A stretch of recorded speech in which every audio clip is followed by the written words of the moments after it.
আসসালামু আলাইকুম গাইস, আমি বনানী বনি চলে আসলাম মেছু পেতনির ঘটনা নিয়ে। ঘটনাটি পাঠিয়েছে মুমতাজ নামের এক ভাইয়া।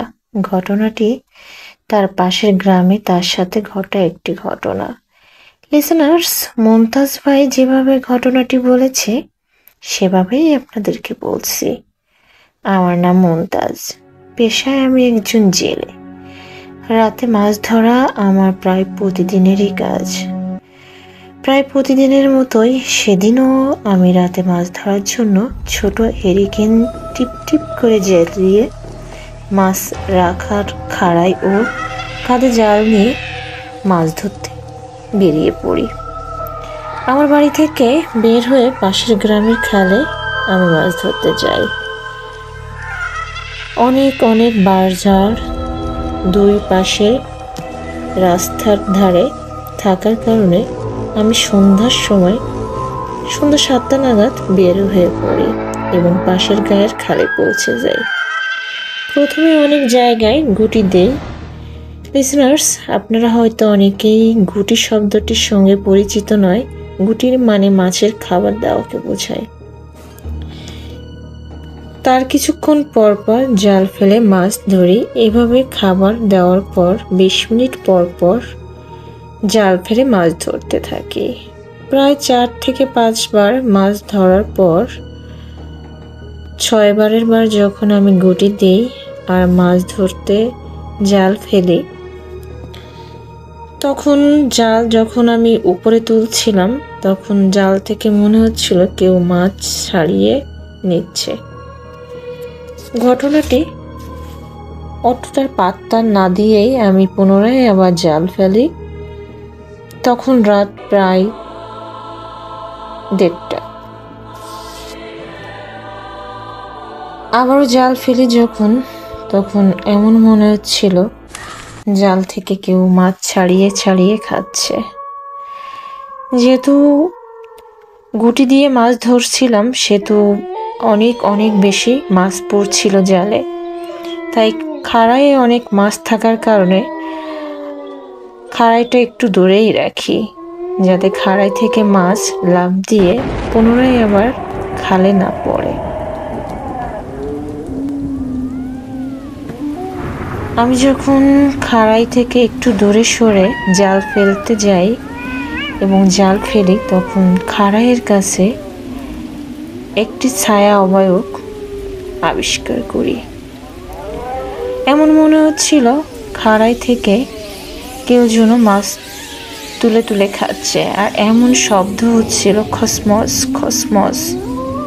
এমন একটা ঘ্রাণ আসছিল যেমন সদ্য কাঁচা মাছ কাটার পরে আষ্টের ঘ্রাণ আসে, ঠিক তেমন।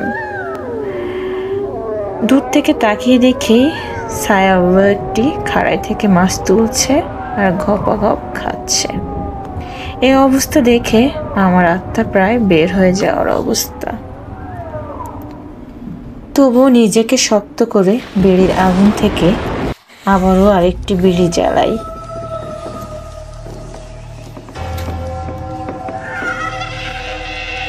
এবার গুটি দেওয়ার থেকে শুরু করে আমার মুখে বিড়ি ছিল যাতে ঘুম না আসে। যেহেতু রাত অনেক বাজে তাই আমি ঘুম না আসার কারণে বিড়িই জ্বালিয়েছিলাম। একটি বিড়ি থেকে আরেকটি বিড়িতে আগুন জ্বালিয়ে আমি সামনের দিকে এগোতে থাকি। খাড়াইয়ের কাছাকাছি আসতেই ছায়া অবয়বটি পিছু সরে যায়। কিছুটা দূরে সরে যেতেই আমি মাছের খাড়াই ও জাল ও হেরিকেন নিয়ে দ্রুত গতিতে বাড়ির দিকে রওনা হই। কিন্তু যতই আমি বাড়ির দিকে রওনা হই, যতই হাঁটতে থাকি, পিছু থেকে প্রচণ্ড বিকট সুরে কান্নার আওয়াজ আসতে লাগলো। এত জোরে কান্নার আওয়াজ আর এমন বিকট এক কান্নার আওয়াজ, আমার কান যেন ফেটে যাওয়ার মতন অবস্থা। তাছাড়া ভয়ে আমার সারা শরীর ঠান্ডা হয়ে যেতে লাগলো। তারপরেও হাতে হেরিকেনের আলো আর বেড়ির আগুন থাকায় আমাকে সাহস দিচ্ছিল। কিছুক্ষণ পর হাঁটতে হাঁটতে পৌঁছে গেলাম আমাদের গ্রামে। গ্রামের সেই রাস্তার দুই পাশে ছিল বাঁশবাগান।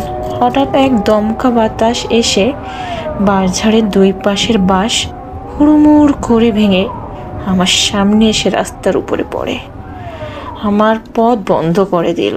হঠাৎ করে বাতাস আসার কারণে হেরিকেনও নিভে গেল। এবার আমার পা আর কিছুতেই চলছিল না। এখনো সেই কান্নার আওয়াজ আসতে লাগলো ভেসে। ভয়ে আমি চিৎকার তো দূরে থাক, আমার মুখ থেকে কোনো আওয়াজই বের হচ্ছিল না। তারপর ওইখানে আমি ভয়ে দাঁড়িয়ে থাকি। আমি আর পা চালাতে পারছিলাম না। হঠাৎ করে দেখি সেই ছায়া অবয়ব আমার দিকে আবার এগিয়ে আসছে।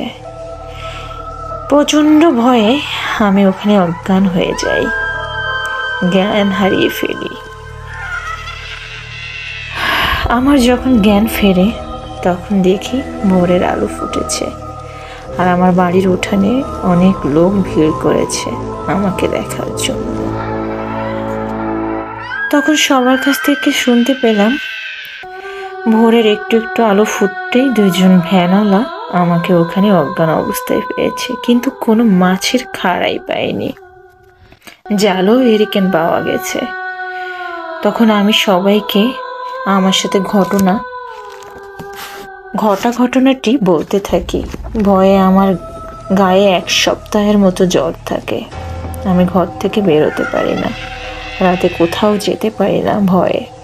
মাছ তো ধরা দূরেই থাক, আমি আর কখনোই রাতে মাছ ধরতে যাইনি। গাইস, এটা ছিল মুমতাজ ভাইয়ের ঘটনা। মুমতাজ ভাই ঘটনাটি আমাকে লিখে পাঠিয়েছে হোয়াটসঅ্যাপে। ঘটনাটি যদি আপনাদের ভালো লেগে থাকে তাহলে অবশ্যই আমাকে সাবস্ক্রাইব করে যাবেন, বেল আইকন টিপবেন, ইভেন কমেন্ট ও লাইক করে যাবেন।